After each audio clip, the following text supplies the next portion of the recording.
Pendant des mois, la présidente de la Chambre des représentants, Nancy Pelosi, s'est opposée à la destitution du président Trump. Mardi, elle a finalement cédé. Aujourd'hui, j'annonce que la Chambre des représentants va de l'avant avec une enquête officielle pour destitution. Le président doit être tenu responsable. Personne n'est au-dessus de la loi. La principale représentante démocrate au Congrès a réagi 24 heures après que des informations sur l'appel téléphonique de Donald Trump avec le dirigeant ukrainien Volodymyr Zelensky en juillet dernier a commencé à alimenter la controverse. Le président américain a admis qu'il avait demandé à M. Zelensky d'enquêter sur les relations entre le fils de l'ancien vice-président Joe Biden et une société gazière ukrainienne. Hunter Biden a siégé à son conseil. Son père se présente contre Donald Trump.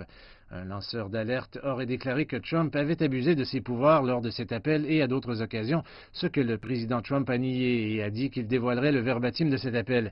À New York, à l'Assemblée générale des Nations unies, le président américain a déclaré « C'est encore la même chose, une chasse aux sorcières ».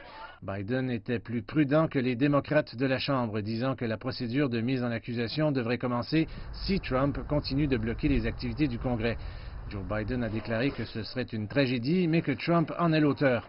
Les dirigeants républicains sont venus à la défense du président. Ils ont enquêté sur ce président avant même qu'il ne soit élu. Je me rends compte que 2016 n'est pas allé dans le sens que la présidente Pelosi le souhaitait. Mais il ne peut pas changer les lois du Congrès.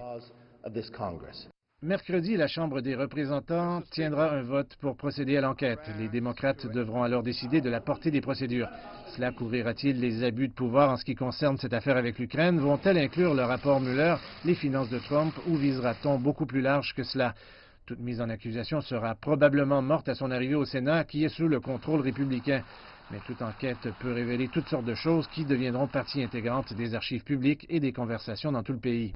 3 tentatives ont déjà été déployées pour destituer un président américain. La Chambre a voté pour destituer Andrew Johnson en 1868 et Bill Clinton en 1998.